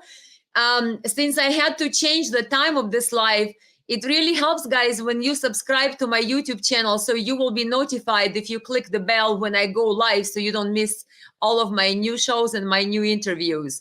I have another interview I will be uploading to YouTube shortly here with another wonderful guest. So you want to subscribe to my YouTube channel, Elena USA Live. You see the QR code on your screen. Point your phone camera to that QR code and click on it, and you will be taken to my YouTube channel, because I will be posting another interview with another exciting guest later today. And everybody who was on the live today, I thank you for your patience. I was trying to translate it as we went. I didn't even have a chance to watch this interview myself because I wanted to make sure you guys see it as promised today. So thank you very much, DKCB. Thank you very much, Jean. And thank you, everyone watching from across the globe. Again, this interview was with Alexander Skubchenko. He's from Ukraine. Make sure you guys watch this interview if you missed the beginning. And he had some very interesting insight to tell us about the Ukraine, about Zelensky, about the war in Ukraine. So we can learn what the person who actually lived in Ukraine through all these years up until a few months ago. So he has a firsthand knowledge of what Zelensky policies are, what Ukraine is going through. I think it was a great, valuable interview. So I hope for you guys to see you on my next lives, and see if we have any more comments here. We have Carolyn Logan saying thank you. And thank you very much. Again, everybody who typed thank you for your time, thank you for your patience, thank you for watching. And subscribe to my YouTube channels, guys. Elena USA Live on YouTube. I will be posting another interview with another guest over there shortly, and we will be speaking English in that interview. So I have also another comment really quick before I go. I think Molly says thank you. Thank you, Molly. Thank you, everybody who is watching and who watched and spent this time with us on live. Anybody who came late, make sure to watch this interview from the beginning. Talk to you soon, guys, and thank you very much. Have a great the rest of your Sunday. Have a great evening. Love you.